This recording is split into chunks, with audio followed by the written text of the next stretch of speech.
Hello guys, എല്ലാവർക്കും നമ്മുടെ പുതിയ വീഡിയോയിലേക്ക് സ്വാഗതം. ഗൈസ് ഇന്നൊരു കിഡിലും പോലത്തെ ഒരു സ്കോഡ് റാങ്കിഡ് മാച്ചാണ് കാണാൻ വേണ്ടി പോകുന്നത് കേട്ടോ. എന്നാലും ഗൈസ് കുറച്ച് ദിവസമായി വീഡിയോ ഇട്ട് എനിക്കറിയാം, പക്ഷേ ഗൈസ് കുഴപ്പമില്ല. മാക്സിമം എന്നെ കൊണ്ട് പറ്റുന്ന പോലെ ഉണ്ടല്ലോ ഞാൻ വീഡിയോ ഇടാൻ വേണ്ടി ശ്രമിക്കുന്നതായിരിക്കും കേട്ടോ. എന്തായാലും ഗൈസ് നമ്മൾ ഡെയിലി ഈവനിങ് നൈറ്റ് ഒക്കെ ഉണ്ടല്ലോ ഇരുന്ന് കളിക്കുന്നുണ്ടായിരിക്കും. ആ ഒരു സമയത്തുണ്ടല്ലോ കളിക്കുന്ന സമയത്ത് നമ്മൾ നേരെ കിഡിലും സ്കോഡൊക്കെ സെറ്റ് ആക്കിയിട്ടായിരിക്കും നമ്മൾ കളിക്കാൻ വേണ്ടി പോകുന്നത്. സോ എന്തായാലും നമ്മൾ നേരെ ഇറങ്ങിയിരിക്കുന്നത് ആ ഒരു മില്ലിലേക്കാണ്. വന്നിറങ്ങി നോക്കുമ്പോൾ തന്നെ ഒരു എനിമി ഉണ്ടായിരുന്നു കേട്ടോ. എന്തായാലും അവർ നല്ല കിഡിലും പോലെ ഡാമേജ് കൊടുക്കാൻ നോക്കുന്നുണ്ട്. എൻ്റെ ഐറിസിന്റെ പവറൊക്കെ ഇട്ട് ആകുന്നതിന് ഇറങ്ങിയ പാടെ അവനെയും തല്ലിക്കൊല്ലാൻ വേണ്ടി നോക്കുമ്പോഴത്തേക്ക് എന്ത് തേങ്ങ നോക്കിക്കേ. എന്തായാലും കുറച്ച് ഡാമേജ് കൊടുത്തിട്ടുണ്ടായിരുന്നു. അപ്പോൾ മാത്രമല്ല കേസ് നോക്കുമ്പോഴത്തേക്ക് ഞാൻ പറഞ്ഞിട്ടുണ്ടായിരുന്നില്ലേ കിഡിലൻ സ്കോഡ് എന്ന് ഞാൻ പറഞ്ഞില്ലേ, അത് വേറൊന്നുമല്ല. നമ്മൾ സത്യം പറഞ്ഞാൽ 3 പേരെ ഉണ്ടായിരുന്നുള്ളൂ. ഒരുത്തിന് വരാൻ വേണ്ടി പറ്റുന്നുണ്ടായിരുന്നില്ല. അപ്പോൾ റാൻഡം ആയിട്ടുണ്ടല്ലോ എന്താ ഓട്ടോ മാച്ച് ഓൺ ആക്കിയിട്ട് നൈസായിട്ടൊരു മാച്ച് സ്റ്റാർട്ട് ചെയ്തു. അപ്പോൾ ഒരു ബംഗാളി ചെക്കനെ കിട്ടി കേസ്. എൻ്റെ അമ്മോ, ബംഗാളി ബാബു എന്നാണ് നമ്മൾ വിളിച്ചിരിക്കുന്നത്. ചെക്കൻ കിടിലൻ ജീവൻ കളഞ്ഞൊക്കെ പൊക്കി വിടുന്ന കേസ്. നമ്മൾ 3 പേര് ഡൗൺ ആയി കഴിഞ്ഞാലും അവൻ ജീവൻ കളഞ്ഞൊക്കെ സോണിനകത്ത്, അതും ലാസ്റ്റ് സോണിലൊക്കെ ജീവൻ കളഞ്ഞൊക്കെ നമ്മൾ പൊക്കി വിടുന്ന ഒരു സീനൊക്കെ ഉണ്ടായിരുന്നു ഇതിന് മുമ്പത്തെ മാച്ച് കേട്ടോ. എന്തായാലും അവനൊക്കെ അത്ര കിടിലൻ പോലെ കളിച്ചതല്ലേ, നമ്മൾ ഇത്ര സപ്പോർട്ട് ചെയ്ത് കളിക്കുന്നതൊക്കെ പറഞ്ഞിട്ടുണ്ടല്ലോ. അവനെ കൂടെ കൂട്ടി അടുത്തൊരു മാച്ച് നമ്മൾ സ്റ്റാർട്ട് ചെയ്തിട്ടുണ്ടായിരുന്നു. ഇറങ്ങിയ വടങ്ങേസ് മില്ല് കിടിലം പോലത്തെ ഫൈറ്റ് കേട്ടോ. വേറൊരുത്തനാണ് അവിടെ ഫൈറ്റ് ചെയ്ത സമയത്ത് ഞാൻ ഒന്നും ഉണ്ടാതെ പുറകെ കൂടെ പോയി ആ ഒരു കിലും കൂടെ എടുത്തിട്ടുണ്ടായിരുന്നു. വേറെ ലെവൽ. നമുക്ക് നോക്കുന്നുണ്ടല്ലോ മൊത്തം ഈ മാച്ചിനകത്ത് 2 കില്ല് സെറ്റ് ആയിട്ടുണ്ടായിരുന്നു. ആ ഒരു മില്ലിന് അത്യാവശ്യം കില്ലുകളൊക്കെ സെറ്റ് ആയി അതിനുശേഷം നമുക്ക് വേണ്ട ഗണ്ണൊക്കെ എടുത്തിട്ടുണ്ടല്ലോ. നമ്മൾ നേരെ പൊക്കോണ്ടിരിക്കുന്നത് ആ ഒരു ലോഞ്ച് പാഡ് പിടിച്ചിട്ട് ഈ ഒരു പാലത്തിൻ്റെ മണ്ടക്കേക്കാണ് കേട്ടോ. എന്നാലും കറക്റ്റ് അങ്ങോട്ട് വെച്ച് കഴിഞ്ഞാൽ ഇതിന് മണ്ടയ്ക്കുന്ന നല്ല കിടിലം പോലത്തെ ഫൈറ്റ് ചെയ്യാൻ വേണ്ടി പറ്റും കാര്യമുണ്ടല്ലോ. എപ്പോഴൊക്കെ നോക്കി കഴിഞ്ഞാൽ ഇവിടെ ചെന്ന് കഴിഞ്ഞാൽ ഒരെനിമി അത് കൺഫേം ആണ് കാര്യം. അവിടുന്ന് റേവ് ചെയ്യാനും അതേപോലെ ഇവിടെ കിട്ടുമ്പോൾ ലൂട്ടൊക്കെ ഉള്ള സ്ഥലമല്ലേ. തൊട്ട് സമയങ്ങളെ നമ്മൾ ഓടി നോക്കുമ്പോഴത്തേക്ക് നമ്മുടെ വിഞ്ചസ്റ്ററാണ് ഇരിക്കുന്നത്. സോ അത് വെച്ച് നല്ല കിടിലം പോലെ അടിച്ച് അവിടുന്ന് കംപ്ലീറ്റ് ആക്കുന്നുണ്ടായിരുന്നു. പിന്നെ മാത്രമല്ല നമ്മൾ അടിക്കാൻ വേണ്ടി നോക്കുന്ന സമയത്തുണ്ടല്ലോ നമ്മുടെ ബോഡി മൊത്തത്തിൽ പുറത്ത് കാണുന്നില്ലല്ലോ, ആകെ തല മാത്രമേ കാണത്തുള്ളൂ. അത് നോക്കി അടിക്കാനുള്ള ബുദ്ധി അവന്മാർക്കൊന്നും ഇല്ലായിരുന്നു. സോ അതുകൊണ്ടല്ലോ അവന്മാരെ തല്ലി കൊന്നതിന് ശേഷം നോക്കുമ്പോഴത്തേക്ക് നമുക്ക് 3 കില്ല് സെറ്റ് ഉണ്ടായിരുന്നുള്ളൂ. ഞാൻ പറഞ്ഞില്ലേ മാച്ച് തുടങ്ങിയിട്ടുണ്ടായിരുന്നു. 41 പേര് സ്റ്റിൽ അലയുവാണ് കേട്ടോ. എന്തായാലും മണ്ടയ്ക്ക് നിന്ന് അത്യാവശ്യം ലൂട്ടുകളൊക്കെ എടുത്തിട്ടുണ്ടായിരുന്നു. സോ സെറ്റായിട്ട് നമ്മൾ ആ ഒരു ഗണ്ണ്, അതായത് ഗൈസ് വിഞ്ചസ്റ്ററാണ് അടിക്കുന്നത്. അതിൻ്റെ ഡാമേജ് എന്നൊക്കെ പറഞ്ഞാൽ നിങ്ങൾക്ക് അറിയാലോ 61 ഡാമേജ്. അതൊക്കെ വിചാരിച്ച് നിൽക്കുമ്പോഴത്തേക്കും ആ ഒരു എന്താണ് പെൻസിലേ ഗൈസ് ആ ഒരു മതിലിന് പുറകെ 2 പേര് എൻ്റെ മോനെ അവന്മാരെ തലവൊക്കി കഴിഞ്ഞ് കഴിഞ്ഞാൽ അവരുടെ തലക്കിട്ട് അടിക്കാൻ വെച്ച് ഞാൻ സ്കോപ്പ് ചെയ്ത് ഇങ്ങനെ നിൽക്കുന്നുണ്ടായിരുന്നു. നമ്മുടെ ടീമേറ്റ് ആണെങ്കിൽ താഴെ ഒന്ന് വാടാ നീ വന്നു കഴിഞ്ഞാൽ നിന്നെ അടിച്ച് അവിടെ ഉറക്കും എന്നൊക്കെ പറഞ്ഞ് നിൽക്കുന്നുണ്ടായിരുന്നു കേട്ടോ. അവന്മാർക്ക് അടിക്കാൻ പറ്റത്തില്ല, നമുക്ക് അടിക്കാൻ വേണ്ടി പറ്റത്തില്ല. സോ നമ്മളുണ്ടല്ലോ ആ ഒരു പാർട്ടിയിലെ കേസ് അതിനെ ഇൻസ്ട്രക്ഷൻ ആയിട്ട് അത്യാവശ്യം കേസ് ഡാമേജ് കൊടുക്കാൻ നോക്കുമ്പോഴത്തേക്കും ഒരുത്തൻ അന്ന് ആരും കാണുന്നില്ല കയറി മണ്ടക്കുള്ളവനെ അടിക്കാം എന്നൊക്കെ വിചാരിച്ച് വലിയ പുള്ളിയായിട്ട് വന്ന് ഇറങ്ങിയതാണ്. സോ ആ പൊട്ടറെ അടിച്ച് അവിടെ ഉറക്കിയിട്ടുണ്ടായിരുന്നു കേട്ടോ. അതിൻ്റെ കേസ് പിന്നെയും ആ മതിന് പുറകുള്ളവനെ തന്നെ നമ്മൾ നോക്കിക്കൊണ്ടിരിക്കുന്ന കാര്യം അവന്മാരെ കിട്ടാതെ നമുക്ക് മുമ്പോട്ട് പോകാൻ വേണ്ടി പറ്റത്തില്ല. കാര്യം എന്താ, നമുക്ക് ആ റിവൈവിങ്ങിൻ്റെ സോണില്ലേ അവിടെ പോയിട്ട് അത്യാവശ്യം സാധനമൊക്കെ ആ ഒരു വെന്റിമിഷനകത്ത് മേടിക്കണം. പിന്നെ മാത്രമല്ല അവന്മാരൊക്കെ ലൂട്ടണം, ഗണ്ണിൻ്റെ കുറച്ച് പവറൊക്കെ സെറ്റ് ആക്കണം, അങ്ങനെ കുറച്ച് കാര്യങ്ങളുണ്ട്. പിന്നെ മാത്രമല്ല കോയിൻ കൊടുത്തിട്ടുണ്ടല്ലോ, നമ്മുടെ ഗണ്ണൊക്കെ ഒന്ന് അപ്പാക്കുക കാര്യങ്ങളൊക്കെ ചെയ്യാൻ ഇനിയും കിടപ്പുണ്ടായിരുന്നു. നമ്മുടെ ടീമിൻ്റെ പകുതി ആൾക്കാരുടെ ഗണ്ണ് അപ്പൊന്നും അല്ലായിരുന്നു കേട്ടോ.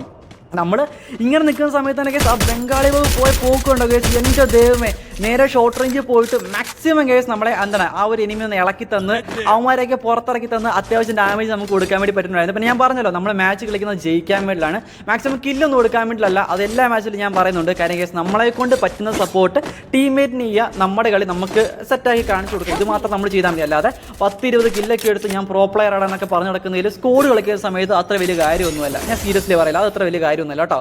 എന്തായാലും ഞാൻ വിഞ്ചസ്റ്റർ മാറ്റിയിട്ട് ഞാൻ ABC എടുത്തിട്ടുണ്ടായിരുന്നു. കാര്യം ഇതെടുത്ത് കഴിഞ്ഞാൽ കുറച്ച് കോൺഫിഡൻസ്. കാര്യം മറ്റേ ഒരു വിഞ്ചസ്റ്റർ എന്ന ഗണ്ണില്ല കേസ് അതിനടിച്ച് കഴിഞ്ഞാൽ 2 വെടി 3 വെടി പൊട്ടിയതിന് ശേഷം പിന്നെ 1/2 മണിക്കൂർ വെയിറ്റ് ചെയ്യണം ഒന്ന് റീലോഡായി വരണമെങ്കിൽ. എന്ത് കഷ്ടമാണ് നോക്കിക്കേ. അതിന് നല്ലത് നമ്മുടെ ABC തന്നെയാണ് കേസ്. പടപടന്ന് അടിക്കാൻ വേണ്ടി പറ്റും. അത് മാത്രമല്ല നമ്മുടെ ഉണ്ടല്ലോ പുതിയ ഇവന്റിനകത്ത് വന്ന ആ ഒരു ഇൻസെക്റ്റിലേക്ക് സ്പാറ്റ ഈ സാധനം സെറ്റാണ്. അതായത് അത് പോകുന്ന സമയത്ത് നമുക്ക് മനസ്സിലാവും എനിമി ഉണ്ടെന്ന്. സോ എങ്ങോട്ടാണ് പോകുന്നത് ആ സൈഡിലേക്ക് പോയി കഴിഞ്ഞ് കഴിഞ്ഞാൽ നമുക്ക് കിടിലം പോലെ എനിമീനെ കൂടെ കണ്ടുപിടിക്കാൻ വേണ്ടി പറ്റുന്നതായിരിക്കും കേട്ടോ. എന്തായാലും നമ്മുടെ മുമ്പിൽ സരസ് പോകുന്നുണ്ട്. അവനാണെങ്കിൽ ആദ്യം പോയിട്ട് ആ മെഡിക്കറ്റൊക്കെ അവൻ്റെ ഇന്ന് ലൂട്ട് വാരി എടുക്കാൻ വേണ്ടി നോക്കി. ഇവിടെ ഒരു കില്ലെടുത്ത് വെച്ചിട്ടുണ്ടായിരുന്നില്ലേ. സോ അതൊക്കെ ലൂട്ടിക്കൊണ്ടിരിക്കുകയായിരുന്നു കേട്ടോ. ആ സമയത്ത് കേസ് പുറകിലേക്ക് നോക്കുന്ന സമയത്ത് എൻ്റെ മോനെ ഒരു സ്കോഡ് മൊത്തം അവിടെ നല്ല കിടിലം പോലെ ഫൈറ്റ് ഉണ്ടല്ലോ. സിയോ ചേട്ടനാണ് നല്ല ഡാമേജ് ഒക്കെ കൊടുക്കാൻ വേണ്ടി നോക്കുന്നുണ്ടായിരുന്നു. ഞാൻ പിന്നെ ലോങ് റേഞ്ച് കളിക്കുന്നതുകൊണ്ട് മാക്സിമം വരുന്ന എനിമിക്ക് ഒന്ന് സപ്പോർട്ട് ചെയ്ത് കൊടുത്ത് അസിസ്റ്റ് വേണ്ടി മാത്രം കളിക്കുന്നത് കേട്ടോ. എന്തായാലും കുറച്ച് ഡാമേജ് ഒക്കെ കൊടുത്തപ്പോഴത്തേക്കും എൻ്റെ മോനെ അത്രയും നല്ല കില്ലും ഡാമേജ് കൊടുത്തിട്ടും അവരൊന്നും ചാവുന്നുണ്ടായിരുന്നില്ല. പിന്നെ എൻ്റെ ഐറിസിൻ്റെ പവർ യൂസ് ചെയ്തിട്ട് ആ നോക്കാക്കി എടുത്ത് അപ്പോൾ നോക്കായില്ലായിരുന്നല്ലേ. എടാ ഞാൻ വിചാരിച്ച നമ്മളുണ്ടല്ലോ സിയോ ചേട്ടൻ മോനെ എവിടുന്നോടെ എന്നെ അടിച്ച് എൻ്റെ പൊന്ന് കേസ് ഓപ്പോസിറ്റുള്ള ആ ഒരു എൽ ഷേപ്പ് വീടില്ലേ അതിൻ്റെ അവിടുന്ന് കേസ് ഒരു എനിമീനെ അടിച്ചിട്ടുണ്ടായിരുന്നു. എൻ്റെ ബംഗാളി ചക്കൻ എൻ്റെ മോനെ എൻ്റെ കേസ് ആ ഒരു ബംഗാളി ചക്കൻ്റെ സ്നേഹം കണ്ടോ വന്ന് റിവൈവ് ചെയ്യാൻ വേണ്ടി നോക്കിയത്. എന്തായാലും ആ സമയത്ത് ഞാൻ ചത്തു പോയിട്ടുണ്ടായിരുന്നു കേട്ടോ. പിന്നെ കേസ് അവസാനം നോക്കുമ്പോഴത്തേക്ക് സരസ് മാത്രമേ ബാക്കിയുള്ളൂ. അവനാണ് ജീവൻ കളി സൂണകത്ത് തന്നെ റിവൈവ് ചെയ്ത് എൻ്റെ മോനെ. ഞാൻ താഴെ ഇറങ്ങുന്ന സമയത്ത് നോക്കുമ്പോഴത്തേക്ക് നമ്മുടെ ടീമേറ്റൊക്കെ അലയവാണ്. ഞാൻ ഒന്ന് കാല് കുത്തി കഴിഞ്ഞ് കഴിഞ്ഞാൽ എന്തെങ്കിലും എനിക്ക് ചെയ്യാൻ പറ്റത്തില്ല. ഞാൻ മേളിൽ നോക്കുന്ന സമയത്ത് തന്നെ ഉണ്ടല്ലോ നമ്മുടെ ടീമേറ്റ് അവിടുന്ന് കിടിലം പോലത്തെ ഫൈറ്റ് ചെയ്യുവാണ് കേട്ടോ. ആ സമയത്ത് നമ്മുടെ സരസ്വ അവിടെ വീണു. അതിന് ശേഷം നോക്കുമ്പോഴത്തേക്കും ഞാനാണ് അടുത്ത് വീഴുന്നത് എന്ന് നോക്കിക്കൊണ്ടിരിക്കുന്ന സമയത്ത് തന്നെ ഉണ്ടല്ലോ എനിക്ക് ലൂട്ട് വേണ്ടേ, അതുകൊണ്ട് ഞാൻ എൻ്റെ പെട്ടി തന്നെ ലൂട്ടാണ് നോക്കിക്കൊണ്ടിരിക്കുന്നത്. കാര്യം ഉണ്ടല്ലോ എൻ്റെ പെട്ടി ഇറങ്ങിയാലേ എനിക്ക് വേണ്ട ഗണ്ണ് കിട്ടത്തുള്ളൂ എനിക്ക് മനസ്സിലായി. സോ നൈസർ നോക്കുമ്പോഴത്തേക്കും നമ്മുടെ ടീമേറ്റിലെ മിക്കവാറും കേസ് എല്ലാവരും നൈസായിട്ട് ഡൗൺലോഡ് ഉണ്ടായിരുന്നു. സിജോച്ചോടാണെങ്കിൽ നൈസായിട്ട് റിവൈവ് ചെയ്യാൻ വേണ്ടി പോകുന്ന സമയത്ത് അവിടെയും ഒരു ഫൈറ്റ് എനിക്ക് ഫൂട്ട് തോന്നുന്നു. ഞാൻ പറഞ്ഞു എൻ്റെ പൊതു സിജോടെ നിങ്ങൾക്ക് ഫൂട്ടെന്ന് പറഞ്ഞപ്പോഴത്തേക്കും ഒരു എനിമി സിജോച്ചോനെ അടിച്ചിട്ടുണ്ടായിരുന്നു. ആ എനിമി കുനിഞ്ഞ് നിന്നിട്ട് അവനുണ്ടല്ലോ നൈസായിട്ട് കേസ് ടീമേറ്റിനെ റിവൈവ് ചെയ്യാൻ നോക്കുമായിരുന്നു കേട്ടോ. നമ്മൾ വിടുവോ, അവനെ അടിച്ച് കംപ്ലീറ്റ് ആക്കി സിജോച്ചോനുണ്ടല്ലോ നൈസായിട്ട് കേസ് അവിടുന്ന് റിവൈവും കൂടെ ചെയ്യുന്നുണ്ടായിരുന്നു കേട്ടോ. അത് കിടിലം പോലെ തന്നെ എന്താണ് സംഭവം തന്നെയാണ്. അതായത് നമ്മുടെ ലൂട്ടിലേക്ക് നമ്മൾ ഇറങ്ങിക്കഴിഞ്ഞാൽ എപ്പോഴും നമ്മൾ മൂഞ്ചാറാണ് പതിവ്. പക്ഷേ കേസ് ഇപ്രാവശ്യം എന്താ നിർത്തില്ല, ലക്ക് എൻ്റെ കൂടെ തോന്നുന്നു കേട്ടോ. നൈസായിട്ട് അവിടുന്ന് റിവൈവ് ചെയ്ത് സെറ്റ് കേസ് ആ സ്കോഡിനെ തന്നെ വേറെ ലെവലാക്കിയിട്ടുണ്ടായിരുന്നു കേട്ടോ.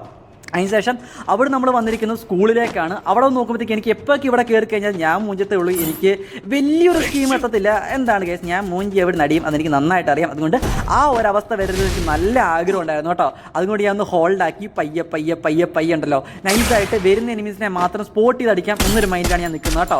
വന്ന് നോക്കുമ്പോഴത്തേക്കും ഒരു എനിമി ആണെങ്കിൽ ആ ഒരു റിവൈവിങ്ങിൻ്റെ അവിടെ നിന്നുണ്ടല്ലോ ഗ്ലൂ ആയിട്ട് പായണം. എൻ്റെ ഇങ്ങനെ കടി കിട്ടി കഴിഞ്ഞാൽ എടാ ഇത് 284 ഡാമേജ് ഒക്കെ കൊടുത്തിട്ടുണ്ടല്ലോ, അവനാണെങ്കിൽ ചാവുന്നില്ല. എന്താ അവസ്ഥ ആലോചിച്ച് നോക്കി എൻ്റെ പൊന്നു ഗൈസ്. എത്രയൊക്കെ കൊടുത്താലും അവൻ ചാവുന്നില്ല. ചില സമയത്ത് കേസ് എൻ്റെ ഈ ഒരു മാർക്ക് മൺ റൈഫിളിന് അതായത് എൻ്റെ ഈ ABCഡിന് സ്കിന്നിൻ്റെ പ്രത്യേകത ഞാൻ തോന്നുന്നു കേസ് ചില സമയത്ത് ബഗ് അടിക്കാറുണ്ട്. ഇതേപോലെ കേസ് നിങ്ങൾക്ക് അങ്ങനെ ബഗ്ഗുകളൊക്കെ അടിച്ചിട്ടുണ്ടെങ്കിൽ ജസ്റ്റ് ഒന്ന് കമൻറ്റ് ചെയ്യാൻ വേണ്ടി ശ്രമിക്കുക കേട്ടോ. പിന്നെ ഗൈസ് എത്ര കാലമായി ഇതേപോലെ നിങ്ങളോടൊന്ന് സംസാരിച്ചിട്ട്, നിങ്ങൾ എന്നെ മിസ് ചെയ്തായിരുന്നോ? സോ ഇടയ്ക്കിടയ്ക്ക് പോവും, ഇടയ്ക്കിടയ്ക്ക് വരും. സോ ആ സമയത്ത് നിങ്ങൾക്ക് വലിയ മിസ്സിംഗ് ഒന്നും ഇല്ലെന്ന് എനിക്കറിയാം. പക്ഷേ കേസ് എനിക്ക് നന്നായിട്ട് നിങ്ങളെ മിസ് ചെയ്തിട്ടുണ്ടായിരുന്നു.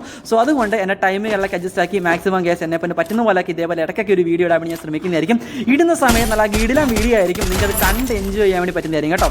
മുമ്പ് നോക്കുന്ന സമയത്ത് ഒരു എനിമിനെ ഞാൻ 3 വെടിക്ക് അവിടെ കംപ്ലീറ്റ് ആക്കിയിട്ടുണ്ടായിരുന്നു. എന്തായാലും കംപ്ലീറ്റ് അല്ല, ഡൗൺ ആക്കിയിട്ടുണ്ടായിരുന്നു കേട്ടോ. അവനെ കംപ്ലീറ്റ് ആക്കാൻ വേണ്ടി ഇൻസെക്റ്റിനെ കൂടെ ഞാൻ പറത്തി അങ്ങ് വിട്ടപ്പോഴത്തേക്കും അവന് ഡാമേജ് പോയതല്ലാതെ എവിടെ 29 ഡാമേജ് പോയിട്ട് പിന്നെ കേസ് കുറച്ച് 5 വെച്ച് ഡാമേജ് ഒക്കെ പോകുന്നുണ്ട്. ആ കില്ല് ഇതുവരെ എനിക്ക് കിട്ടിയിട്ടുണ്ടായിരുന്നില്ല. ആ ഒരു സ്കൂളിൻ്റെ ആ ഒരു വരാന്തയെ വെച്ച് ഏതൊരു കാട്ടുവാൻ നൈസായിട്ട് കേസ് എൻ്റെ കില്ല് കുമ്മി കേട്ടോ.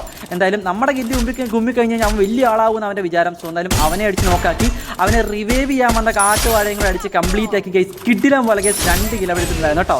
അതിനുശേഷം അവന്മാരുടെ ടീമേറ്റ് ആണെങ്കിൽ നിന്നെ ഞാൻ കൊല്ലൂടാ എന്നൊക്കെ പറഞ്ഞിട്ടുണ്ടല്ലോ.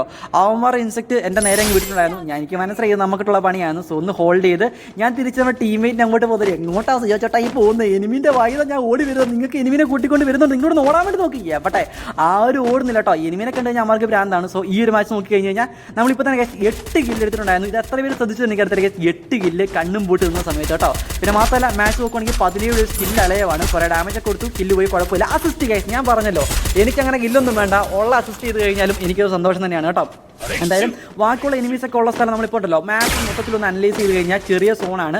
ഇനി എനിമി വരാനാണെങ്കിൽ സ്കൂളിൽ നിന്ന് വരാൻ ചാൻസ് ഉണ്ട്. അതേപോലെ കേസ് താഴെ റിവൈവ് പോയിന്റില്ലേ അവിടുന്ന് നൈസർ കേസ് ആൾക്കാർ വരാൻ ചാൻസ് വളരെ കൂടുതലാണ് കേട്ടോ. എന്തായാലും ഇതിലേക്കൂടെയാണ് എനിമി വരുന്നത് നോക്കിയിട്ട് പയ്യെ ഹോൾഡ് ചെയ്ത് കളിച്ച് കഴിഞ്ഞാൽ നമുക്ക് അത്യാവശ്യം കേസ് ഈ ഒരു മാച്ച് ബോയ് അടിക്കാൻ വേണ്ടി പറ്റും. മാക്സിമം ഞാൻ പറഞ്ഞല്ലോ ബോയ്ക്ക് വേണ്ടി മാത്രമാണ് ഞാൻ നോക്കിക്കൊണ്ടിരിക്കുന്നത്. സോ സരസോട് ഡൗൺ ആയിട്ടുണ്ടായിരുന്നു. അവനെ രക്ഷിക്കാൻ വേണ്ടി നൈസർ കേസ് നമ്മളുണ്ടല്ലോ ഷോർട്ട് റേഞ്ച് ഗണ്ണ് എടുത്തിട്ട് അവൻ്റെ നേരെ പോകുമ്പോഴത്തേക്കും പൂച്ചാണ്ടിയിട്ട് അവനെയും കംപ്ലീറ്റ് ആക്കി തൊട്ട് മുമ്പുള്ള എനിമിനെ ആ ഒരു ABC വെച്ച് അടിച്ചപ്പോഴത്തേക്കും അവൻ്റെ ടീമേറ്റ് കേസ് എന്നെ അടിച്ചവർ ഇട്ടു. അവന് മൊട്ടത്തലിൻ്റെ പവർ ഉണ്ടായിരുന്നു. ഫ്യൂച്ചറിനെ റിവൈവ് ചെയ്തപ്പോഴത്തേക്കും ഐറിസ് ഒക്കെ ഇട്ടിട്ട് എന്നെ അടിക്കാൻ വേണ്ടി നോക്കി. ഞാൻ ഗ്ലൂ ആയിട്ട് തിരിഞ്ഞ കേസ് ഓടുന്ന സമയത്ത് നമ്മുടെ ബംഗാളി അവിടെ നിൽപ്പുണ്ട് എന്നെ സപ്പോർട്ട് ചെയ്യാൻ വേണ്ടി. സോ ഒന്നും പേടിക്കേണ്ടതല്ല, എന്നെ അടിക്കാൻ വന്ന ബംഗാളി നോക്കിക്കൂടാ എന്നൊക്കെ പറഞ്ഞ് നിൽക്കുമ്പോഴത്തേക്കും എൻ്റെ ബംഗാളിനെ ആരടിച്ചേ വന്ന വരവ് കേസ് ആ ബംഗാളിനെ അടിച്ചവനെ ഉറക്കിയവരിട്ടുണ്ട്. അതിനുശേഷം കേസ് ഞാൻ നേരെ നോക്കുമ്പോഴത്തേക്കുണ്ടല്ലോ ഫ്യൂച്ചറിന് അവിടെ കിടുമ്പോഴത്തെ ഫൈറ്റ് ആയിരുന്നു. നോക്കുമ്പോഴത്തേക്കും അടി എന്നൊക്കെ പറഞ്ഞാൽ ഏതാ അടി. നമ്മളെ രക്ഷിച്ച ടീമേറ്റിനെ നമ്മൾ തിരിച്ച് രക്ഷിച്ചു. അതാണല്ലോ കേസ്. വേറെ എന്താണ് പുറത്തുനിന്നൊരു ടീമേറ്റ് ആണെങ്കിൽ നമ്മൾ ഇത്രയൊന്നും റിസ്ക് എടുത്ത് ആരും രക്ഷിക്കാൻ വേണ്ടി പോകുന്നില്ല. പക്ഷേ കേസ് ഈ ചെക്കൻ കൊള്ളാം, വേറെ ലെവലാണ്. ഈ മാച്ചിന് ശേഷം ഉണ്ടല്ലോ എന്തായാലും കേസ് ഇവനെ ഒന്ന് ഫ്രണ്ട് ആക്കണം. പറ്റുവാണെങ്കിൽ ഇനി ഒരു മാച്ചും കൂടി ഇവരോട് കളിക്കാൻ വേണ്ടി ശ്രമിക്കാം കേട്ടോ. എന്തായാലും ഈ മാച്ച് നോക്കുന്ന സമയത്ത് കേസ് നമുക്കുണ്ടല്ലോ നമുക്ക് SBD കിട്ടിയിട്ടുണ്ടായിരുന്നു. ഇത് കിട്ടിക്കഴിഞ്ഞാൽ സെറ്റാണ് കേസ്. ബ്ലൂ വാളിൽ ഉള്ളിൽ കളിക്കാൻ പറ്റും. പിന്നെ മാത്രമല്ല അത്യാവശ്യം ബുള്ളറ്റ് കളിൽ ഒന്നും ഇതിന് വേണ്ട. സോ കിട്ടിക്കഴിഞ്ഞാൽ അടിപൊളിയായിട്ട് കളിക്കാൻ വന്നിട്ട് നമ്മൾ കേസ് താഴേക്ക് നോക്കുന്ന സമയത്ത് അവിടെ ടീമേറ്റ് ഇപ്പോൾ ഉണ്ട്. കാര്യം പൊക്കി വിട്ടിട്ട് അവന്മാരുടെ കോയിൻ തീർന്നാൽ മാത്രമേ നമുക്ക് ഈ ഒരു മാച്ച് അവന്മാർ എന്തെങ്കിലും ചെയ്യാൻ വേണ്ടി പറ്റത്തുള്ളൂ. സോ നൈസായിട്ട് ഒന്ന് നോക്കിയിട്ട് പോകുന്നവരെ വരുന്നവരൊക്കെ നൈസായിട്ട് കേസ് നോക്ക് എടുക്കുന്നുണ്ട് കേട്ടോ. നോക്ക് എടുക്കൽ മാത്രമേ ഉള്ളൂ, കംപ്ലീറ്റ് ആക്കാൻ ഞാൻ നോക്കുന്നില്ല. കാര്യം കംപ്ലീറ്റ് ഒക്കെ കേസ് തന്നെ കംപ്ലീറ്റ് ആയിക്കോളും. കാര്യം നോക്ക് എടുത്ത് കഴിഞ്ഞ് കഴിഞ്ഞാൽ ഒരു ടീമിൽ ഒരുത്ത് നോക്കായി കഴിഞ്ഞാൽ അവന്മാരെ ബാക്കിയുള്ള ആൾക്കാർ എന്താ ശ്രദ്ധിക്കുക, റിവൈവ് ചെയ്യാനല്ല നോക്കത്തുള്ളൂ, അടിക്കാൻ നോക്കത്തില്ലോ. സോ ആ ഒരു സമയം നമുക്ക് അഡ്വാൻറ്റേജ് ആണ്. നമ്മളിപ്പോഴും അങ്ങനെ ചിന്തിക്കാൻ വേണ്ടി ശ്രമിക്കണം കേട്ടോ. ഇങ്ങനെ ബുദ്ധിപരമായിട്ട് ചിന്തിച്ച് കഴിഞ്ഞാൽ കുറച്ച് സെറ്റാണ്. നമ്മൾ ഈ ഒരു മാച്ച് 11 കില്ല് കേസ് 11 കില്ല് 8 പേര് സ്റ്റിൽ അലയവാണ്. നമ്മുടെ ടീമേറ്റ്സ് നോക്കുവാണെങ്കിൽ 3 പേര് സ്റ്റിൽ അലയവാണ്. ഒരുത്തൻ ഡൗൺ ആയിപ്പോയി, കുഴപ്പമില്ല കേസ്. ഓക്കെ ഒരാളില്ലാതെയാണ് നമ്മൾ ഈ മാച്ച് കളിച്ചുകൊണ്ടിരിക്കുന്നത്. ലാസ്റ്റ് സോണിലൊക്കെ മൊത്തം ആൾക്കാരുണ്ടെങ്കിൽ മാത്രമേ നമുക്ക് പവറായിട്ട് കളിക്കാൻ വേണ്ടി പറ്റത്തുള്ളൂ. പക്ഷേ കേസ് കുഴപ്പമില്ല, ഉള്ളത് വെച്ച് ഓണം പോലെ എന്ന് പറയുന്ന പോലെ നോക്കുമ്പോഴത്തേക്കും സിജോ ചേട്ടൻ കിടിലം പോലത്തെ ഡൗൺ എടുത്തിട്ടുണ്ട്. നമ്മുടെ ടീമിലെ 2 പേരുണ്ടല്ലോ, ഇടയ്ക്കൊക്കെ ആ പുതിയ ഇവന്റിനകത്ത് വരുന്ന 1v1 ഇല്ലേ ഗൈസ്, മണ്ടയ്ക്ക് കൊണ്ടായിട്ട് അടിച്ചുറക്കുന്നത് ആ പരിപാടി എടുത്ത് വെക്കുന്നുണ്ട്. സോ അതുകൊണ്ട് എത്ര പേര് വന്നാലും അവന്മാർ 1v1 വിളിച്ചുകൊണ്ട് അങ്ങ് പൊക്കോളും. സോ അതുകൊണ്ട് വലിയ സീനൊന്നും ഇല്ല കേട്ടോ. എന്നാൽ തൊട്ടുകാണ് നോക്കുമ്പോഴത്തേക്കും ഒരുത്താണെങ്കിൽ ഐറസി പവർ എൻ്റെ മോനെ അവനെ മാർക്ക് ചെയ്ത് കാണിക്കുന്നുണ്ട്. സോൺ നമുക്ക് അഡ്വാൻറ്റേജിലാണ്. ഒന്ന് വെയിറ്റ് ചെയ്താൽ മതി. കാര്യം അവന്മാർ എന്തൊക്കെ ചെയ്ത് കഴിഞ്ഞാലും നമ്മുടെ അലൈവായിട്ട് നിന്ന് കഴിഞ്ഞാൽ എന്താണ് സോണിലേക്ക് അവന്മാർ എന്തായാലും ഓടി വരണം. സോ ആ ഒരു സമയത്തൊന്ന് വെയിറ്റ് ചെയ്ത് കഴിഞ്ഞാൽ നമുക്ക് വേറെ പേടിക്കേണ്ട കാര്യമൊന്നുമില്ലല്ലോ. അതുകൊണ്ട് നൈസറുണ്ടല്ലോ സോണിനകത്തേക്ക് ഇങ്ങനെ ഹോൾഡ് ചെയ്ത് നിന്നിട്ട് അവന്മാർ വരുന്ന സമയത്ത് അവന്മാരടിക്കാം എന്നൊക്കെ വിചാരിച്ച് നിൽക്കുമ്പോഴത്തേക്കും എവിടെ കേസ് അതെ സോൺ വരുന്നുണ്ട് കേട്ടോ. ആ ഒരു സോണിൻ്റെ കൂടെ തന്നെ അവന്മാർ ഓടി വരും. ഗ്ലുവാളും എനിക്ക് ഐറസിൻ്റെ പവറുണ്ട്, പിന്നെ മാത്രമല്ല SBD വൈവാണ്.